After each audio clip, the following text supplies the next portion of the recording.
दोस्तों, नमस्कार। Exam wisdom team की तरफ से आप सभी का स्वागत है। मेरा नाम है आकाश श्रीवास्तव। तारीख है आज 12 नवंबर 2022 और हम बात कर रहे हैं द हिंदू के एडिटोरियल क्रक्स को सरल हिंदी व्याख्या के साथ समझने की। आज के सेशन में दो एडिटोरियल आर्टिकल को कवर किया जाएगा। आज का पहला एडिटोरियल आर्टिकल रहेगा रिसर्च फर्स्ट। सबसे पहले शोध। हाल ही में जिस तरीके से यूजीसी के द्वारा जो हायर डिग्री होता है बेसिकली रिसर्च में, उसमें जो mandatory norm of publication paper अभी तक था उसको हटा दिया गया है। ये आर्टिकल इसी से डील कर रहा है। दूसरे एडिटोरियल आर्टिकल में बात होगी EWS verdict discrimination antithetical to equality. EWS के फैसले में समानता के खिलाफ भेदभाव। जिस तरीके से हाल में ही अभी सुप्रीम कोर्ट का निर्णय आता है जिसमें ईडब्ल्यूएस में जो रिजर्वेशन होता है उसको वैलिड ठहराया जाता है। बेसिकली इस आर्टिकल में इसी का एक क्रिटिकल व्यू पॉइंट से इसकी एनालिसिस होगी, जिसमें जस्टिस रविंद्र भट्ट जो माइनॉरिटी जज थे, 3:2 का जब वर्डिक्ट आता है तो दो जज में सम्मिलित थे। एक chief justice U U Lalit ji थे, दूसरे जस्टिस रविंद्र भट्ट जी थे। तो रविंद्र भट्ट जी के व्यू पॉइंट ऑफ व्यू को इस एडिटोरियल आर्टिकल में डिस्कस किया गया है। बहुत कुछ जानने समझने को आपको मिलेगा एग्जाम पॉइंट ऑफ व्यू से, general knowledge point of view से। अंत तक जरूर बने रहिएगा। चैनल को अभी तक आपने सब्सक्राइब नहीं किया तो सब्सक्राइब जरूर कर ले, ताकि क्वालिटी कंटेंट आप तक रेगुलरली आता रहे। इसका फ्री पीडीएफ जो कि बाइलिंगुअल भाषा में अवेलेबल है, आपको हमारे टेलीग्राम ग्रुप में मिल जाएगा, लिंक डिस्क्रिप्शन में दिया हुआ है। जो भी हिंदी अनुवाद है उसके लिए गूगल ट्रांसलेशन का इस्तेमाल हुआ। ऐसे में शब्दार्थ और भावार्थ की भिन्नता को कमेंट बॉक्स में जरूर इंगित कीजिएगा। चलिए शुरू करते हैं आज के सेशन को। पहला एडिटोरियल आर्टिकल रिसर्च फर्स्ट। सबसे पहले शोध। The compulsion to publish has led to poorer quality of research. प्रकाशित करने की बाध्यता के कारण अनुसंधान की गुणवत्ता खराब हो रही है। और आर्टिकल में बात हो रही है अभी यूजीसी का जो डिसीजन आता है, जहां पर अभी तक मैंडेटरी रिक्वायरमेंट रहता है कि रिसर्च का जो पेपर होता है उसको पब्लिश करना होता है पीएचडी थीसिस से पहले। इसको हटा लिया गया है और इसको एक सकारात्मक कदम के तौर पर देखा जा रहा है, क्योंकि जब बात होती है डॉक्टरेट की तो ज़्यादातर जो स्टूडेंट होते हैं, स्कॉलर्स होते हैं, उनको प्रतिष्ठित पत्रिकाओं में अपने ड्राफ्ट जमा करने के अधिक समय लेने वाली प्रक्रिया से गुजरने के बजाय समीक्षा और संशोधन की जो प्रतीक्षा कर रहे हैं, और जो छात्रवृत्ति और वजीफे होते हैं वो अपर्याप्त समझे जा रहे हैं। और ऐसे में ज़्यादातर जो स्कॉलर्स होते हैं वो गुणवत्ता रिसर्च वर्क के लिए जो आवश्यक समय होता है वहाँ पर वो कटौती करना चाहते हैं, और बेसिकली अपनी जो डॉक्टरेट की डिग्री होती है उसको जल्दी से जल्दी वो पूरा करना चाहते हैं। ज़्यादा ध्यान डिग्री कंप्लीशन पर होता है, न कि क्वालिटी ऑफ रिसर्च पे। और ऐसे में ये जो अनिवार्य कंपलसरी अभी तक पब्लिशन जो करना था उसको हटा दिया गया है। और दुनिया भर में अगर हम बात करें तो जो वैश्विक नियामक है उन मानकों के भी अनुरूप है। और अब यूजीसी द्वारा इस बात पर जोर दिया गया है कि भाई मैंडेटरी तो अब कुछ नहीं है, बट इसको करना चाहिए, प्रयास करना चाहिए कि जो पेपर होते हैं उनको जो जर्नल है उसमें पब्लिश करने के लिए जो स्टूडेंट है उनको प्रेरित किया जाए। वॉलंटरी यह काम करना चाहिए। और अगर ऐसा होता है तो ये चाहे पोस्ट डॉक की डिग्री की बात हो अथवा पीएचडी के जब क्वालिटी की बात हो, तो इसमें अगर उनका पेपर जर्नल में छपा है तो उसमें वैल्यू एडिशन ज़रूर करेगा। और आगे अब ये भी बात कही जा रही है कि ये उम्मीद कराई जा रही है कि जिस तरीके से मैंडेटरी रिक्वायरमेंट को हटा दिया गया है तो टोटल क्वालिटी में इजाफा होगा। और आईआईटी जैसे संस्थानों में ऐसा पाया जाता है जहाँ पर मैंडेटरी तो नहीं होता है लेकिन वॉलेंट्रीली स्टूडेंट ऐसा करते हैं। और बात ये भी कही जा रही है, जब चाहे ह्यूमैनिटी के कुछ ब्रांचेस की बात कही जाए जहाँ पर जो मोनोग्राफ है उसका प्रकाशन जर्नल पेपर में काफ़ी कॉमन देखा जाता है, लेकिन कुछ दूसरे सब्जेक्ट की अगर हम बात करें जैसे कंप्यूटर साइंस हो गया, तो बेसिकली वहाँ पर क्या होता है कि जो रिसर्चर है उसका जब बात होती है तो कॉन्फ्रेंस प्रेजेंटेशन पर ज़्यादा जोर होता है वनस्पत जर्नल में पेपर को पब्लिश कराने में। और ऐसे में अगर इस मैंडेटरी जो प्रोविज़न है उसको हटा दिया जाता है तो सभी सब्जेक्ट को एक बराबर पर लाया जा रहा है। और कुछ लोग इससे चिंता भी दिखा रहे हैं कि इससे ऐसा भी हो सकता है कि जो ओवरऑल क्वालिटी है उसमें डाइल्यूशन आ जाए। पर आगे ये बात कही जा रही है कि जिस तरीके से ज़्यादातर छात्रों को अभी जो ज़्यादा हड़बड़ी रहती है कि कंप्लीशन ऑफ डिग्री न कि क्वालिटी ऑफ डिग्री को, तो इस एंगल को भी यूजीसी को टैकल करना चाहिए। और इसमें जो हायर लेवल फंडिंग है उसको ज़्यादा जल्दी त्वरित तरीके से उसको इंश्योर करना चाहिए कि वो बाधा ना बने जब स्कॉलर्स को अपने रिसर्च कंप्लीशन की बात आती है, प्रोत्साहन बना रहना चाहिए। अगले एडिटोरियल आर्टिकल में अब बात होगी in EWS verdict a discrimination antithetical to equality. EWS के फैसले में समानता के खिलाफ भेदभाव। The supreme court judgment upheld the 103rd amendment to constitution seeks to undo the existing logic of affirmative action. संविधान के 103वें संशोधन को बरकरार रखने वाले सुप्रीम कोर्ट के फैसले का मकसद सकारात्मक कार्रवाई के मौजूदा तर्क को खत्म करना है। काफ़ी क्रिटिकली ये एडिटोरियल आर्टिकल लिखा गया है, जो हाल ही में भी फैसला आता है, संविधान के 103वां संशोधन होता है और उसके थ्रू जो ईडब्ल्यूएस कोटा तैयार किया जाता है और अभी कोर्ट में इसको चैलेंज किया गया था इसके वैलिडिटी को, और 3:2 के फैसले से इसको वैलिड ठहरा दिया जाता है।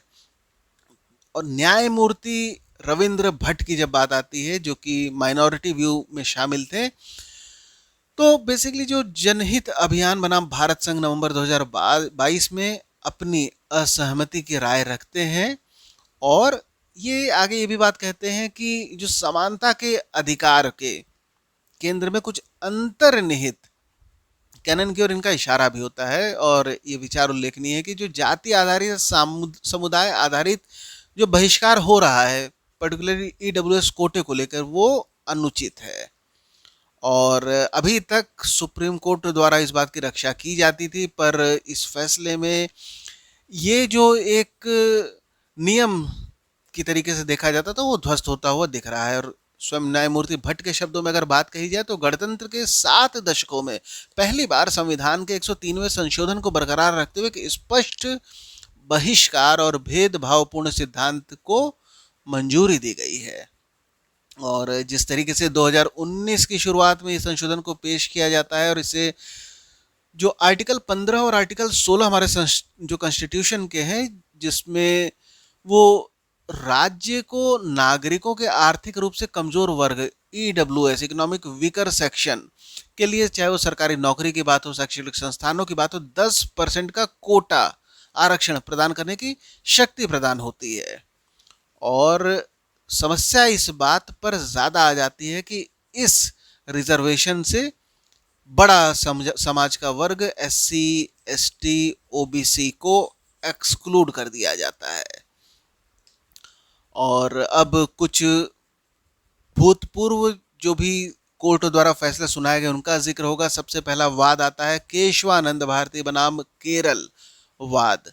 1973 का मामला, सुप्रीम कोर्ट की 13 जजों की बेंच ने फैसला सुनाया था और उसमें बात कही गई थी कि जब भी बात आएगी कि अमेंडमेंट अथवा संशोधन की बात आएगी तो इस बात को हमेशा ध्यान रखना पड़ेगा कि संशोधन के विषय में, जैसा कि शब्द ही है कि संशोधन करना है, तो संसद की जो शक्ति है वो पूर्ण नहीं है और संशोधन शक्ति पर सीमाएं संविधान में निहित हैं। संशोधन शब्द के शाब्दिक अर्थ से स्पष्ट है कि संशोधन वहीं तक होगा जहां तक जो मूल स्वरूप है संविधान का उसमें कोई भी बदलाव नहीं होता है। बेसिकली जो बेसिक स्ट्रक्चर का प्रोविजन ऑफ बेसिक स्ट्रक्चर कहा जाता है, मूल अवसंरचना की धारणा, वो केशवानंद भारती वाद से ही उत्पन्न होती है। और आगे बात कही जा रही है जिस तरीके से जनहित अभियान में याचिकाकर्ताओं ने भी ये तर्क दिया कि 103वां जो संशोधन है कम से कम 3 कारणों से बुनियादी ढांचों का उल्लंघन करता है। पहले कारण की बात कही जाए तो जिस तरीके से आर्थिक स्थिति पर आरक्षण, ये आरक्षण के ही मूल तर्कों को कमजोर करता है। दूसरी बात कही जा रही है कि जो एससी, एसटी, ओबीसी को बाहर रखा जा रहा है ये एक भेदभावपूर्ण संशोधन है। इसके अलावा आरक्षण द्वारा 50% का जो एक कैप लगता है आरक्षण पर, उसको भी ये ब्रीच कर रहा होता है।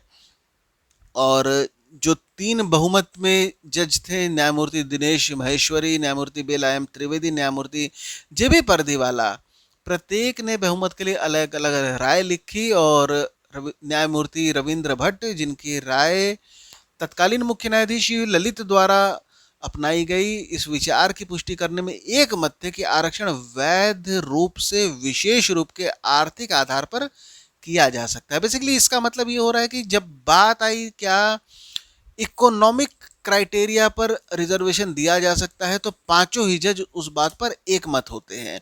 लेकिन जब बात आती है कि एससी, एसटी, ओबीसी को इसमें से एक्सक्लूड किया जाएगा तो जस्टिस यू ललित और जस्टिस रविंद्र भट्ट इससे अपना राय अलग रखते हैं। और अब दूसरे विवाद का जिक्र हो रहा है, इंदिरा साहनी बनाम भारत संघ 1992 का मामला, जहां न्यायालय के 9 न्यायाधीशों की पीठ ने कहा था कि जब बात आएगी आरक्षण देने की या बैकवर्ड क्लास को रिजर्वेशन की जब भी बात आएगी तो इकोनॉमिक को अकेले क्राइटेरिया के रूप में नहीं माना जा सकता है कि it can not serve as a sole criteria for identifying which section of people qualified as backward classes. और जिस तरीके से संविधान समानता की मांग करता है, 103वें संशोधन के साथ समस्या यह है कि आर्थिक आधार पर कोटा स्थापित करने में संविधान उन वर्गों के व्यक्तियों को अन्यथा खुले डोमेन से बाहर रखता है जो आरक्षण की मौजूदा नीतियों के लिए पात्र हैं। नतीजा ऊंची जाति के लिए कोटा का निर्माण होता है। और ऐसे में जब बात आती है प्रिंसिपल ऑफ रीजनेबल क्लासिफिकेशन, उचित वर्गीकरण, तो इसके सिद्धांत के आवेदन पर इसका बचाव करता है। और आगे बात होती है कि जिस तरीके से आर्थिक संकेतक पर आधारित आर्थिक मानदंड जो एक व्यक्ति और दूसरे के बीच अंतर करता है वो अनुच्छेद 15 के तहत आरक्षण के वर्गीकरण और लाभ प्रदान करने के उद्देश्य से प्रासंगिक है। आगे जस्टिस पारदीवाला के व्यू को रखा जा रहा है जिसमें कि एससी, एसटी, ओबीसी को बाहर रखने में जो अपने आप में वर्गीकरण या क्लासिफिकेशन की जो बात होती है उसको मनमाना नहीं बनाया जा रहा और संविधान संशोधन के मूल ढांचे का उल्लंघन करेगा अगर ये अलग से वर्गीकरण बना दिया जाएगा तो।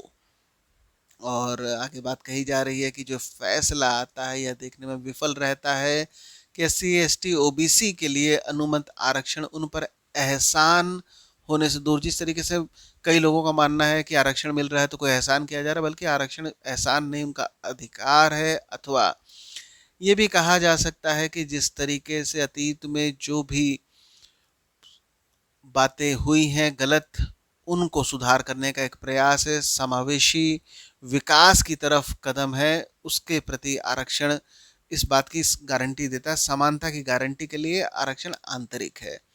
और अगला एन एम थॉमस बनाम केरल राज्यवाद का हवाला दिया जाता है 1975 में। यहाँ पर 5 न्यायाधीशों की पीठ ने फैसले कहा था कि जब आरक्षण की बात आएगी तो वो एहसान नहीं होता है। और अब आगे बात हो रही है जस्टिस भट्ट की कि जो एससी, एसटी, ओबीसी को दिए जाने वाले लाभ हैं वो फ्री पास की तरीके से नहीं देखने चाहिए बल्कि एक प्रतिपूरक तंत्र है और एक रिपरेटिव और कंपेंसेटरी मैकेनिज्म की तरीके से इनको देखना चाहिए। और अगर हमें केशवानंद सिद्धांत, जहाँ पर डॉक्ट्रिन ऑफ, वहाँ पर बात हो रही थी कि बेसिक स्ट्रक्चर की कि संविधान में संशोधन उस हद तक नहीं किया जा सकता संसद द्वारा कि मूल भावना ही नष्ट हो जाए, तो अगर हमको इस सिद्धांत में विश्वास है तो 103वें संशोधन को संविधान की मूल संरचना के अभिशाप के रूप में देखा जाना चाहिए। और अंत में ये भी बात कही जा रही है कि जिस तरीके से न्यायालय ने भेदभाव के सबसे घातक रूप को माफ कर दिया है, भेदभाव का एक रूप जो समानता वास्तव में क्या मांग करता है इसके विपरीत है। अगर बात आएगी कि इस फैसले को if it allow to stand, तो जो कोर्ट का फैसला आता है संवैधानिक शरारत का एक पेंडोरा बॉक्स खोल सकता है जो कि निश्चित तौर पर काफ़ी गलत मैसेज आगे देकर जाएगा, ऐसा इस आर्टिकल में लिखा जा रहा है। दोस्तों आज के हिंदू क्रक्स में इतना ही। अंत तक बने रहने के लिए धन्यवाद।